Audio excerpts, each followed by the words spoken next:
Welcome back to the Guitar Temple. Glad you're here as always. Do like and subscribe, please, if you would. And tell a friend.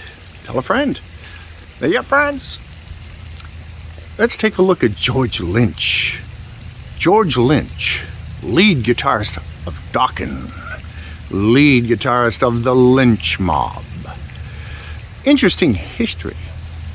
George Lynch was asked by Ozzy Osbourne to be lead guitar player for his new band. That is before the great late Randy Rhoads. George Lynch went for the audition, but lost out to it to Randy Rhoads. So he went to teach at Randy Rhoads' mother's place, if you can believe it.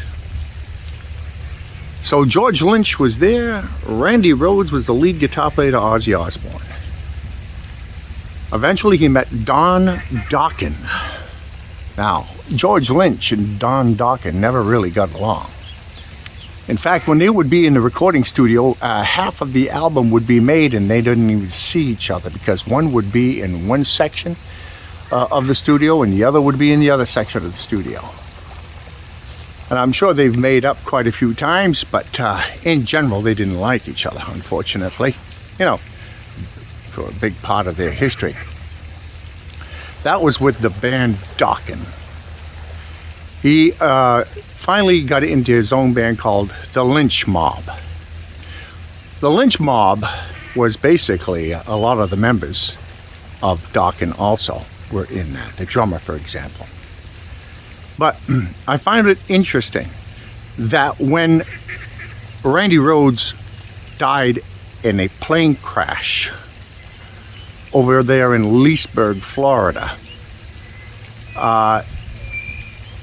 Lynch was asked to be part of the Ozzy Osbourne Band again, to take the place of Brad Gillis. He went for the audition, and while he was doing the audition, another guy was asked to go by the name of Jakey Lee. Now, George Lynch was told he had the job playing for Ozzy, and pretty much he was doing sound checks most of the time and was figuring, hey, what's up here? And a couple of times he did a sound check with Jakey Lee, and Sharon made the determination, Sharon Osbourne. He says, you know what? Jakey Lee has the image we want, because George Lynch had taken a job, and in that job that he had taken, they said, there's no way you can have long hair and do this job. You must cut your hair. And due to image and style, due to image, George Lynch lost that job. And Jakey Lee himself said, geez, you know, I think you've been fired. He says, I don't think you have the job. I think you know, and come to find out, it was him. They liked each other just fine. But Jakey Lee ended up getting the job. So let's take a look today at George Lynch here at the Guitar Temple. And don't forget to join here at the Guitar Temple. And don't forget to tell a friend. Let's take a look.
once you've achieved a certain amount of momentum, there's really no turning back. It's sustainable for a lifetime and beyond. But there's a critical mass, that you achieve, I think, in notoriety or fame or whatever you want to call it, success, however you just define that, where that point of critical mass does occur, and where you're never going back for good or bad. But that didn't really happen with us. We weren't, we were a pretty big band, but we weren't Van Halen, Aerosmith level band. So we couldn't sustain that, and that's okay. I figured I'm one of the lucky very few that have been able to have a career in doing what I love, and hopefully what I'm pretty good at for my lifetime, pretty much my whole working existence. And there's been some rough periods, especially in the 90s, when it was kind of embarrassed to say you were a guitar player. You had to say, well, what do you do for a living? I play, excuse me, what was that again? And you intentionally downplayed your solos and stuff. You just did one-note solos like Cinnamon Girl, But I'm exaggerating. But so yeah. So I've learned, to just weather the storms and the peaks and valleys, and it was a great experience, and continues to be. It's just to me, I look at it like an adventure instead of punching the clock. Every day I wake up and I don't know what's going to happen. Intellectually, maybe it was more, it was more right, but that magic intangible thing, it wasn't as there as much, because I was really working in a framework. I was playing scales more accurately, and my picking was more accurate, but then I was leaving less to chance and less to just the wilderness of ideas. And so I think, I'm not saying by intentionally, but I think I strike a pretty decent balance with those two approaches. Being disciplined, not quite enough, but I should be more disciplined. But a certain amount of discipline mixed with a certain amount of just shooting from the hip.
Mini Blues Breaker, 212s. I believe this is the 212 version. I've got a 210 version and a 212 version. They're Clapton monsters. You plug them in, it's instant Clapton. This is one of my default amps. This is the one I'm touring with at the moment. This is 68 Plexi. Pretty much unmodified stock, original transformers and circuit and everything. I do a couple little things to him. Dave Friedman at Tone Merchant does a couple of things to him for me. Mid-cap boost, and there's one other thing that he does, which is a secret.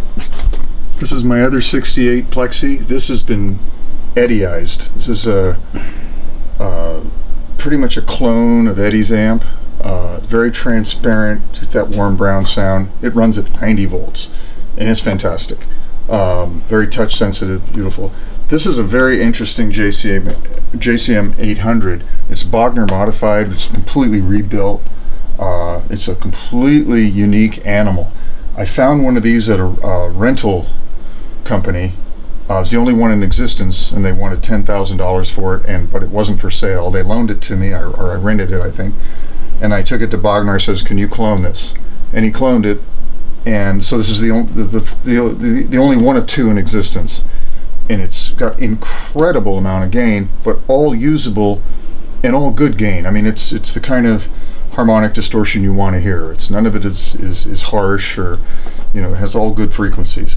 This is a late 60s Trainer Bassmaster I bought in Canada. Trainers are Canadian Marshalls, very high plate voltage.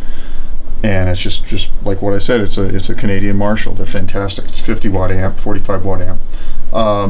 It's made for bass, but just like a Marshall bass, I mean, you change one resistor and it's really back to just a normal guitar circuit. This is my original Soldano from Wicked Sensation amp. This is the amp that I recorded that with. I do tour with this too. It's probably my number 2 amp for touring. But some of these old Soldanos are just magic, and they're not making any more of them. And yeah, it's a much angrier animal than the Plexi, but not as sweet and dynamic as the Plexi. So back in the Wicked Sensation days, I would use them both at the same time live. But nowadays, it's a little much for on stage for me, so I just go with one or the other. And there you have it, George Lynch. I was thinking about the guitars that he used. He used to use Charvel guitars. And he also is endorsed by ESP Guitars now. Well, I hope you enjoyed the video. Please do like and subscribe, and tell a friend, please, would you? And to press that little bell icon. I know you know what to do. And I hope to see you again here at the Guitar Temple. See you again.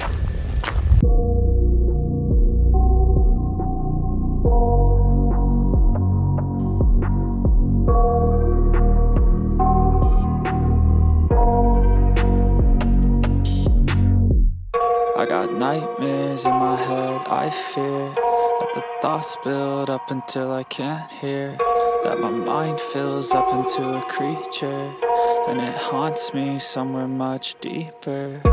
Anxiety, filling up every space, no privacy, and silently, it could build and build until you finally see, whoa, it's taking over, damn no closure, moving closer. No exposure, I just wanna be a loner.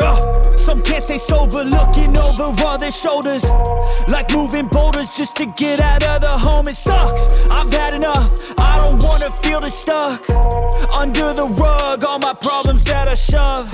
I got nightmares in my head, I fear that the thoughts build up until I can't hear, that my mind fills up into a creature, and it haunts me somewhere much deeper.